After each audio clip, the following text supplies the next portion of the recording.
الحمدللہ رب العالمین والعاقبۃ للمتقین والصلاة والسلام علی سید الانبیاء والمرسلین وعلی آلہ واصحابہ اجمعین اما بعد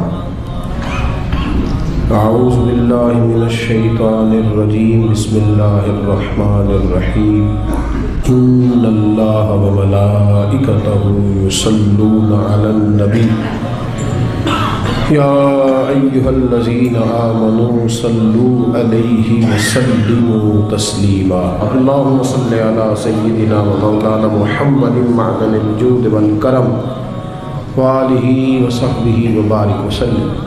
ایک وقت ایسا آیا کہ اللہ تعالیٰ نے حضرت ابراہیم کو بہت زیادہ مال عطا فرمایا، اتنے اونٹ گنے نہیں جاتے، گائیں اتنی زیادہ کہ شمار نہیں ہوتے، بکرے بکریاں اتنی زیادہ کہ شمار، بہت زیادہ مال اللہ نے عطا فرمایا۔ اور ابھی کچھ عرصہ پہلے آپ پیچھے جائیں نا تو جو لفظ یہ مال تھا وہ روپے پہ تو بولا ہی نہیں جاتا، وہ جانوروں پہ بولا جاتا۔ بہت زیادہ مال اللہ نے دیا، بکریاں، گائیں، اونٹ، بیل، بڑا کچھ۔ رب کریم نے فرشتوں سے فرمایا کہ واتخذ اللہ ابراہیم خلیلا، ابراہیم میرا دوست ہے۔ تو فرشتے کہنے لگے یا اللہ جسے اتنا کچھ دیا جائے اس نے دوست تو بننا ہی ہوتا ہے، تو نوازا ہی پڑا ہے، اتنا مال، اتنے کھیت کھلیان، اتنا کچھ۔ اللہ کریم نے فرمایا جاؤ آزمائش کر لو، امتحان لے لو۔ فرشتہ امتحان لینے پہنچ گیا۔ حضرت ابراہیم کے جانور چر رہے ہیں چراگاہ میں، حضرت ابراہیم بھی ہیں، غلام بھی ہیں، بہت بڑا ریوڑ ہے۔ آپ تشریف فرمائیں۔ ایک فرشتہ آیا تو کھیت میں چھپ کے بیٹھ گیا اور بلند آواز سے کہنے لگا سبحان اللہ والحمدللہ ولا الہ الا اللہ واللہ۔ یہ تسبیح بڑی پسند ہے، محبوب نے ان کی فضیلت بیان کی۔ اب وہ حضرت سیدنا ابراہیم علیہ السلام کھڑے تھے تو وہ کھیت میں بیٹھ کے تسبیح پڑھنے لگا سبحان اللہ والحمدللہ ولا الہ الا اللہ۔ حضرت ابراہیم کہنے لگے یہ میرے رب کا نام کون لے رہا ہے؟ بڑی اس کی میٹھی آواز ہے، بڑی، کون ہے؟ ڈھونڈنے لگے، گھومتے گھومتے اس کے پاس چلے گئے، فرشتہ انسانی شکل میں۔ تو میرے رب کا ذکر کر رہا تھا؟ اس نے کہا میں ہی کر رہا تھا۔ فرمانے لگے یار ایک دفعہ پھر نہیں کرتا؟ تو کہنے لگا ابراہیم پہلے تو میں اپنی مرضی سے کر رہا تھا، تو کہتا ہے تو پیسے لگیں گے، پیسے ہیں تو کر دیتا ہوں۔ حضرت ابراہیم کہنے لگے بول تو کیا لے گا؟ میرے اللہ کا ذکر سنانے کا کیا لے گا؟ کہنے لگا جتنی بکریاں آپ چرا رہے ہیں ساری دے دے تو میں اللہ کا ذکر سنا دیتا ہوں۔ آپ نے فرمایا بس جا تیری ساری ہوئی، میرے رب کا ذکر سنا۔ اور پھر شروع ہو گیا سبحان اللہ الحمدللہ ولا الہ الا اللہ واللہ اکبر۔ حضرت ابراہیم علیہ السلام کیف میں، یار پھر ذرا سنا، نا علما وچ پھسا سانو، تو یار دی گل سنا سانو، ذرا دوبارہ سنا۔ میں پھر سنایا، ایک دفعہ پھر کہا۔ فرشتہ کہنے لگا بس جی آپ کے پیسے پورے ہو گئے۔ حضرت ابراہیم کہنے لگے چل ایک دفعہ اور سنا۔ کہنے لگا پیسے لگیں گے، تو کیا لے گا؟ کہنے لگا گائیں بھینسیں ساری میری۔ فرمایا بس یار اتنی قیمت، تو سنا صحیح، سارا کچھ ہی تیرا۔ پھر شروع ہو گیا سبحان اللہ والحمدللہ ولا الہ الا اللہ واللہ اکبر۔ گائیں دے دیں، بھینسیں دے دیں، وہ ذکر سناتا ہے۔ حضرت ابراہیم کبھی مچلتے ہیں، کبھی روتے ہیں، کبھی آہیں پڑھتے ہیں، تو میرے رب کا نام لے رہا ہے، ذرا پھر سے لے۔ کیف جاری ہے۔ کہنے لگا بس بھائی۔ حضرت ابراہیم فرمانے لگے تو اور لے لے جو لینا ہے، مجھے ذکر سنا۔ اس نے کہا ابراہیم بکریاں میں لے چکا، گائے بھینسے میں لے چکا، اونٹ رہ گئے، سارے لے لوں گا پھر ذکر سناؤں گا۔ فرمایا جا تیرا ہوا تو ذکر سناتا رہ، میں دیتا ہوں۔ دے دیا، کچھ دیر ذکر کیا تو اب خاموش ہو گیا۔ حضرت ابراہیم خلیل اللہ علیہ السلام فرمانے لگے ذکر سنا۔ کہنے لگا ابراہیم اب تیرے پاس دینے کو کیا ہے؟ ہر چیز تو میں لے چکا۔ آپ فرمانے لگے یہ گائے بھینسیں بکریاں چرانے کے لیے تجھے کوئی نوکر ملازم بھی تو چاہیے نا، تو اس طرح کر مجھے رکھ لے، میں روٹی نہیں مانگوں گا، کھانا نہیں مانگوں گا، تو اللہ کا ذکر سناتا رہنا، میں تیرے جانوروں کی نوکری کرتا رہوں گا۔ حضرت ابراہیم علیہ السلام نے جب یہ کہا نا، فرشتے کی آنکھوں میں آنسو آ گئے۔ تر دامنی پہ شیخ ہماری نہ جائیے، ہم دامن نچوڑ دیں تو فرشتے وضو کریں۔ فرشتہ رو پڑا اور کہنے لگا ابراہیم مجھے سینے سے لگاؤ، آپ واقعی اس قابل ہے کہ اللہ آپ کو اپنا دوست بنائے، واقعی اس قابل ہے کہ رب آپ کو اپنا۔ حضرت ابراہیم علیہ السلام کا خدا سے محبت کرنے کا نرالا انداز، حضرت ابراہیم بہت بڑے مہمان نواز تھے، صرف قربانی نہیں دیتے تھے، سارا سال بہت سارا لنگر، بہت سارا کھانا پینا، بہت ساری چیزیں جاری رہتی تھی۔ اور جتنے غریب لوگ تھے فلسطین کے، ان کو پتا تھا کہ حضرت ابراہیم علیہ السلام کا لنگر جاری ہے فلسطین میں جب آپ کا قیام تھا۔ ایک دفعہ ڈھیروں مہمان آ گئے اور کھانے کو کوئی چیز نہیں، حضرت سارہ اور جناب ہاجرہ دونوں اس وقت موجود تھیں۔ وہ کہنے لگی ابراہیم بہت سارے مہمان آ گئے تو کیا کریں؟ جناب سارہ کہنے لگی کس طرح کر کے ان کی مہمان نوازی کریں؟ اور حالات یہ ہے کہ قحط پڑا ہوا ہے فلسطین میں، مصر میں، دور دراز علاقوں میں۔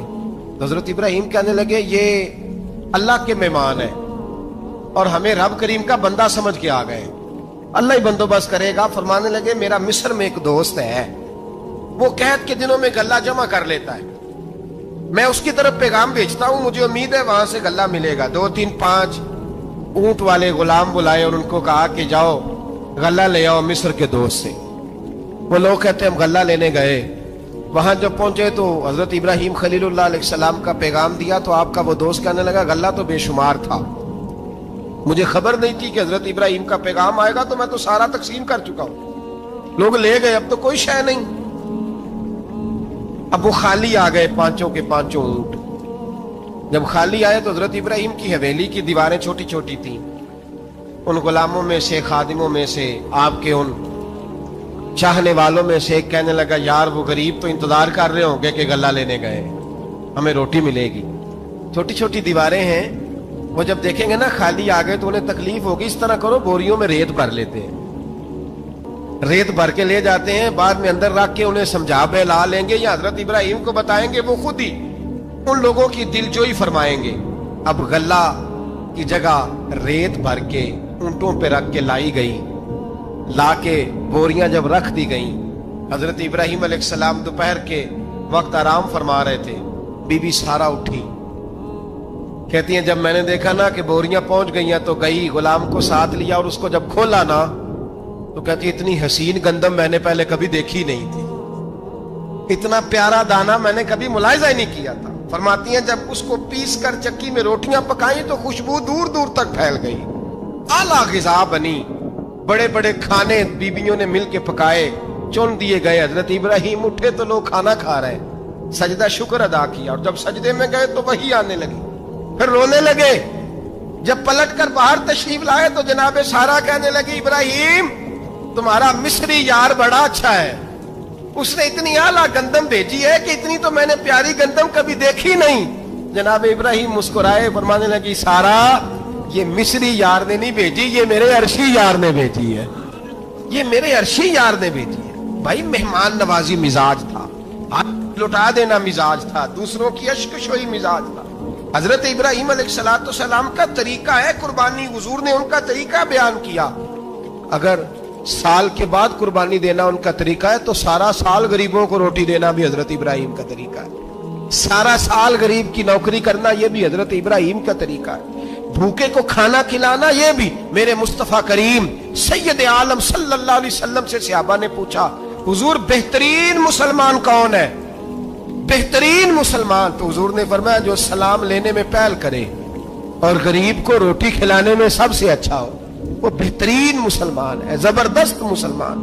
ہمارے ہاں دعوتیں ہوتی ہیں تو امیروں کی، افطاریاں ہیں تو امیروں کی، اور میرے مصطفیٰ کریم علیہ السلام نے فرمایا بدترین دعوت ہے جس میں امیر بلائے جائیں غریب نہ بلائے جائیں، وہ بدترین دعوت۔ حضرت ابراہیم کا طریقہ رہا ساری زندگی مہمان نوازی، اور میرے بھائی یہی محبت انہیں میرے مصطفیٰ سے بھی تھی۔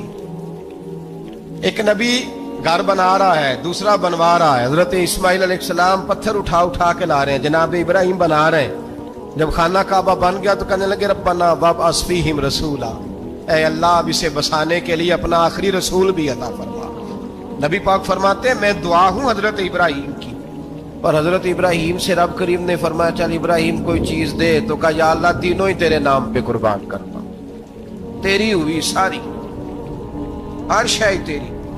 حضرت ابراہیم نے دین کے لیے، آپ شہر بابل کے قریب پیدا ہوئے تھے، وہاں سے مصر آئے، مصر سے فلسطین آئے، اور فلسطین سے آ کر کے کعبہ آباد فرمایا۔ زندگی سفروں میں گزری،